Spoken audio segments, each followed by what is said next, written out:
Friends, ನಿಮ್ಮೆಲ್ಲರಿಗೂ ನನ್ನ YouTube ಚಾನಲ್ಗೆ ಸ್ವಾಗತ. ಇವತ್ತು ನಾನು ಆನಿಯನ್ ಚಟ್ನಿ ರೆಸಿಪಿ ಮಾಡಿ ತೋರಿಸ್ತಾ ಇದ್ದೀನಿ. ನಮ್ಮ ಮನೇಲಿ ಒಂದು ಬಿಸಿ ಬಿಸಿ ಇಡ್ಲಿ ಮತ್ತು ಚಟ್ನಿ ನೋಡಿ ಫ್ರೆಂಡ್ಸ್. ಇವಾಗ ನಾನು 1 ಸ್ಪೂನಷ್ಟು ಆಯಿಲ್ ಹಾಕ್ಕೊಂಡು ಅದಕ್ಕೆ ನಾನು 2 ಈರುಳ್ಳಿನ ಹಚ್ಚಿ ಹಾಕ್ಕೊಂಡಿದ್ದೀನಿ. ದೊಡ್ಡ ಈರುಳ್ಳಿನ ಅಷ್ಟೇ ಹಸಿಮೆಣಸಿನಕಾಯಿನ ಹಾಕ್ಕೊಂಡು ಚೆನ್ನಾಗಿ ಫ್ರೈ ಮಾಡ್ಕೊಳ್ಳೋಣ.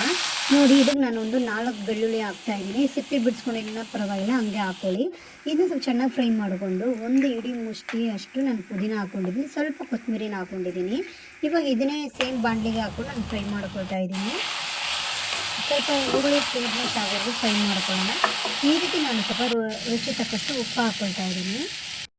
ಇದು ಫ್ರೈ ಆದಮೇಲೆ ತಣ್ಣಗೆ ಮಾಡ್ಕೊಂಡಿದ್ದೀನಿ, ತಣ್ಣಗಾಗಿದೆ. ಇವಾಗ ನಾನು ಈರುಳ್ಳಿ ಹಸಿಮೆಣಸಿನ ಸಪ್ರೇಟ್ ಮಾಡ್ಕೊಂಡಿದ್ದೀನಿ, ಪುದೀನ ಮತ್ತು ಕೊತ್ತಂಬರಿ ಸಪ್ರೇಟ್ ಮಾಡಿಕೊಂಡು ನಾನು ಇದನ್ನಷ್ಟೇ ಇವಾಗ ಮಿಕ್ಸಿ ಜಾರ್ಗೆ ಹಾಕ್ಕೊಂಡಿದ್ದೀನಿ. ಈರುಳ್ಳಿ ಮತ್ತು ಹಸಿಮೆಣಸಿನಕಾಯಿ, ಹುಣಸೆಹಣ್ಣು, ಕಡಲೆಪಪ್ಪನ ಹಾಕ್ಕೊಂಡು ಮಿಕ್ಸಿ ಮಾಡ್ಕೊಂಡಿದ್ದೀನಿ.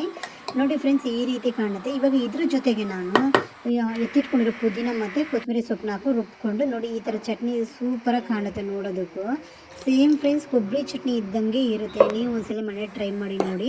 ಮನೇಲಿ ಏನಾದರೂ ಇದು ಕೊಬ್ಬರಿ ಇಲ್ಲ ಅಂದರೆ ಮತ್ತು ಶೇಂಗಾ ಬೀಜ ಇಲ್ಲ ಅಂದರೆ ನಾವು ಈರುಳ್ಳಿ ಮತ್ತು ಕಡಲೆಪಪ್ಪು ಹಾಕ್ಕೊಂಡು ಮಾಡ್ಕೊಬೋದು. ದಯವಿಟ್ಟು ಯೂಟ್ಯೂಬ್ ಚಾನಲ್ನ ಎಲ್ಲರೂ ಸಬ್ಸ್ಕ್ರೈಬ್ ಮಾಡಿ, ಶೇರ್ ಮಾಡಿ, ಕಮೆಂಟ್ ಮಾಡಿ. ನೀವು ಒಂದ್ಸಲ ಮನೇಲಿ ಟ್ರೈ ಮಾಡಿ ನೋಡಿ. ನನ್ನ ಯೂಟ್ಯೂಬ್ ಚಾನಲಲ್ಲಿ ಕಮೆಂಟ್ ಮಾಡಿ. Thank you friends, bye bye.